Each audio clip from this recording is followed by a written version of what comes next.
مشاهدينا الكرام، السلام عليكم ورحمة الله تعالى وبركاته. كنتمنى تكونوا بخير وعلى خير. مرحبا بكم في فيديو جديد في قناتي وقناتكم لميا تي في فلوغ. اليوم ان شاء الله غنشارك معكم واحد الوصفة للاطفال اللي فيهم الكحة او السعال، ويديروها الكبار والصغار وما قداش فيهم الدواء، او من الاحسن ما تشوش لهم السيرو او لا انتيبيوتيك. كاينه هاد الوصفة طبيعية وتقليديه.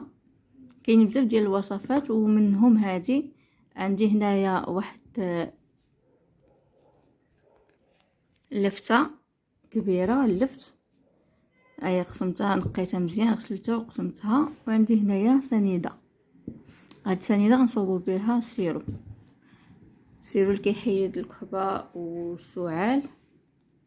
اذا غادي ناخذ الحكاكه وغادي نحكها في الحكاكه الصغيره. بسم الله.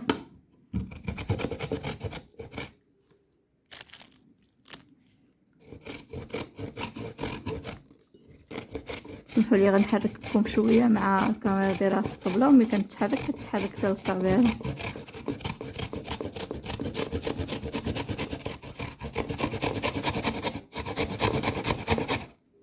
اذا مشاهدينا الكرام، باش ما نحرككمش بزاف وما نطولش عليكم الفيديو، غادي نحكها ونرجع لكم ان شاء الله.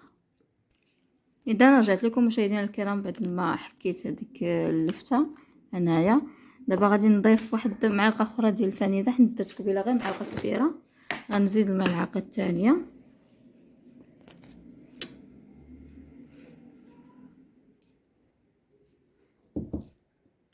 تقدروا ديروا حتى العسل ولا سنيده.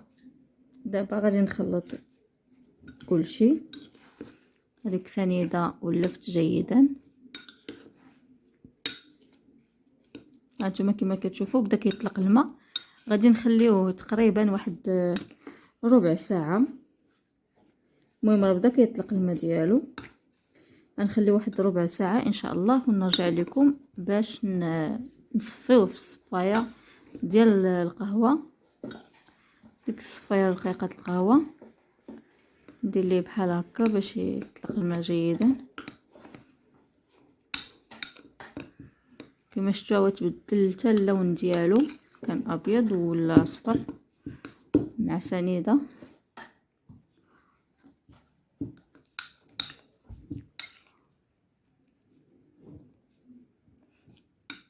هذا كيكون بحال السيرو ديال السيرو اللي كيشربوا الدراري الصغار، بحالو مفيد جدا للسعال، كيحيد الكحبه. اذا مشاهدينا الكرام غادي نخليوه جانبا تدوز واحد 15 دقيقه، ونرجع معكم باش نصفيه. ما تنساوش ديروا لايك، تابوناو في القناه مع تفعيل الجرس باش يوصلكم الجديد ان شاء الله. اذا مشاهدينا الكرام، بعد مرور تقريبا غير قسمين، ها هو بدا كيخرج هذاك السائل، السيرو بدا كيخرج. دابا غادي نصفيه.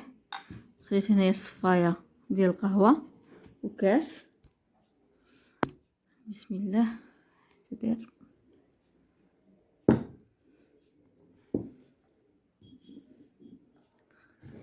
غندير شويه بشويه تنصفيه كامل.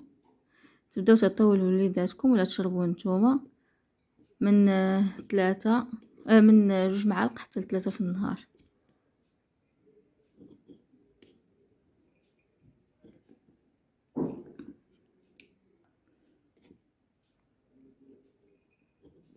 هانتوما كما كتشوفوا السيرو بدا يهبط لنا في الصفايه في الكاس.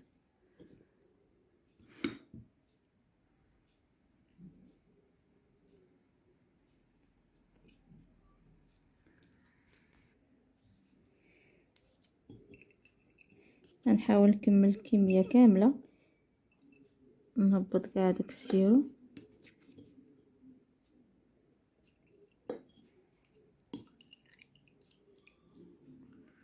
بالنسبه لهاديك سنيده هي اللي كتذوب هكا تتولي سائله.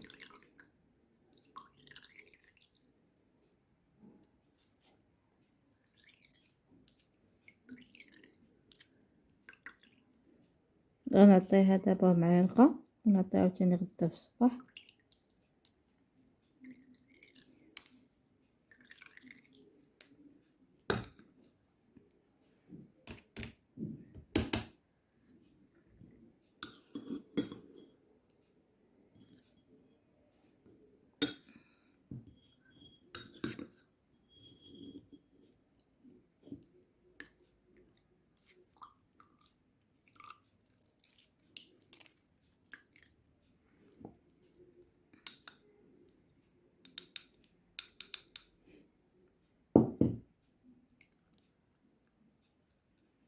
كمل غير هاد شويه اللي بقى.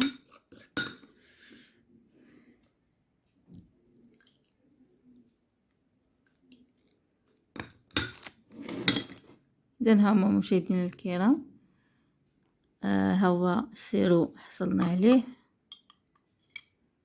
كما كتشوفوا، راه صحي وطبيعي كيحيد الكحبه والسهال. نتمنى هذا الفيديو ينال اعجابكم، والى اللقاء، نتلاقاو في فيديو جديد ان شاء الله. دمتم في رعايه الله وحفظه، والسلام عليكم ورحمه الله تعالى وبركاته. والله يشافي الله يشافي الجميع. الى اللقاء. اذا عطيتها واحد معلقه كبيره شرباتها دابا. ونسيت ما قلت لكمش واحد المعلومه مهمه، ملي تبغيو تحتفظوا عليه غطوا ديروه في كاس ولا في شي قرعه ديال الدجاج تكون معقمه، وغطيوه وديروه في الثلاجه. ومني تبغيو تعطيوه لوليداتكم في الصباح خاصكم تخرجوها من الثلاجه قبل باش تسخن شويه، ماشي تعطيوه لهم بارد عاوتاني. يلا شكرا، الى اللقاء، شكرا لكم على المشاهده.